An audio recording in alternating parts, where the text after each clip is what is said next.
There was a young boy named Pedro. He was just 40 years old, but everybody in town already knew his name. He was known for his rich lifestyle, expensive cars, big houses, and the way he traveled from country to country like it was nothing. Before we go into the story, please subscribe to my YouTube channel for more interesting video like this one. Pedro has businesses all over the world. In fact, Pedro had so many houses that he couldn't even remember how many. In the day, Pedro would be in London, signing a business deal.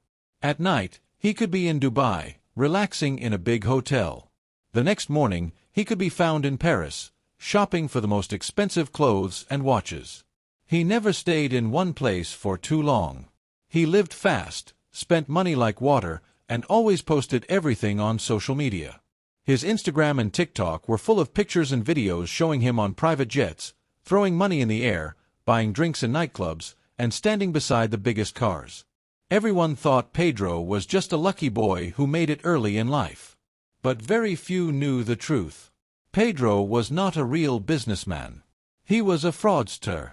For many years, he had been scamming people online, pretending to be a rich investor, a businessman, or even a sugar daddy. He had fake websites, fake emails, and fake workers. He had a team that helped him collect money from people around the world.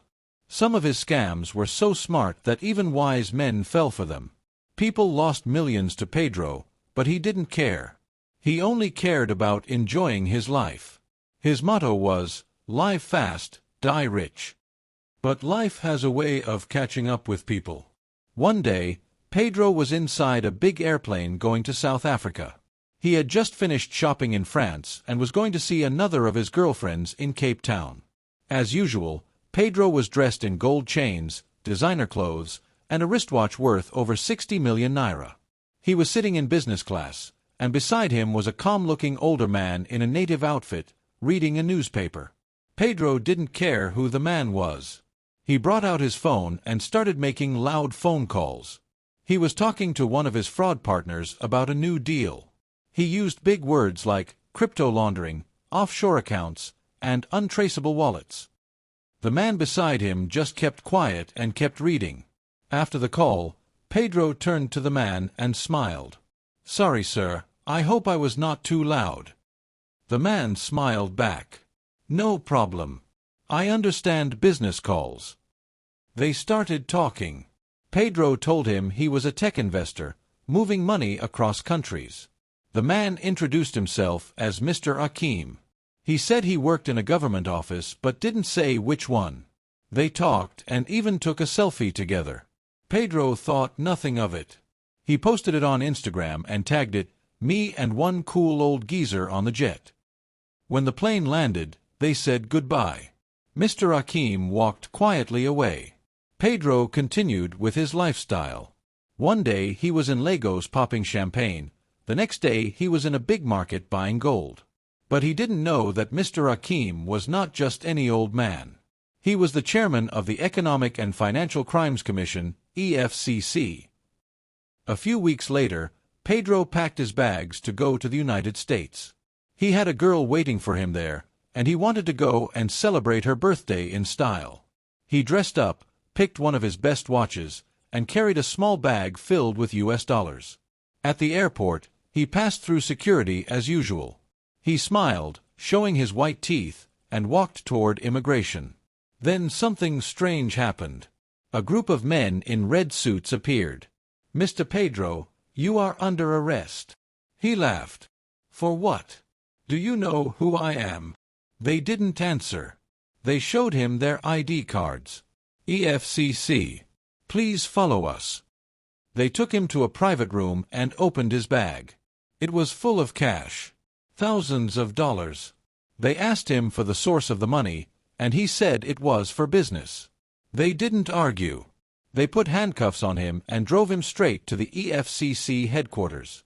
When he entered the chairman's office, he was still smiling until he looked up and saw Mr. Akeem, the same man from the airplane. Pedro's smile disappeared. You are EFCC." Mr. Akeem didn't smile back. "Yes. I listened to all your calls on the plane. We traced everything from there." That day, All of Pedro's companies were sealed. All his houses were locked. All his social media accounts were blocked. His name was everywhere on the news. He spent the next 6 years in prison. His parents heard about the matters, none of them talking anything. No parties, no girls, no flights, no gold chains. Just a small bed, a prison uniform, and long days. When he came out, after 6 years, Pedro was not the same. He had lost weight. He had grown a beard. He no longer wore gold chains or designer clothes. But something had changed in his heart. He asked to speak to young people. He started visiting schools, youth camps, and churches.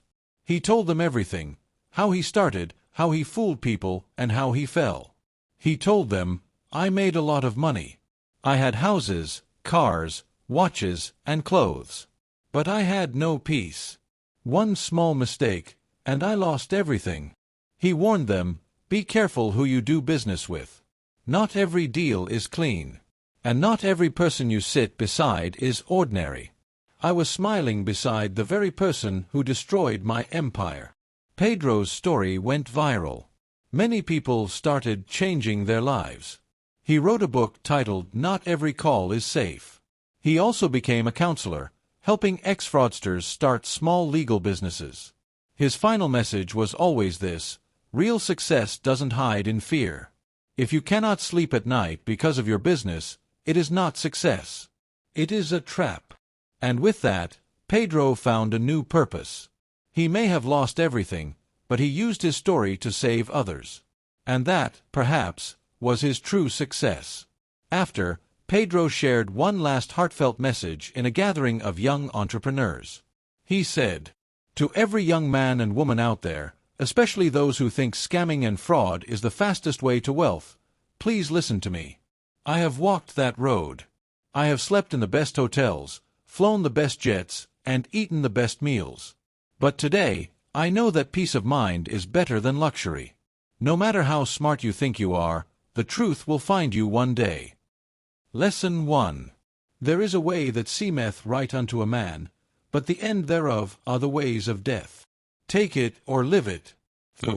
The blessing of the Lord, it maketh rich, and he addeth no sorrow with it. Please subscribe to this YouTube channel for more interesting stories.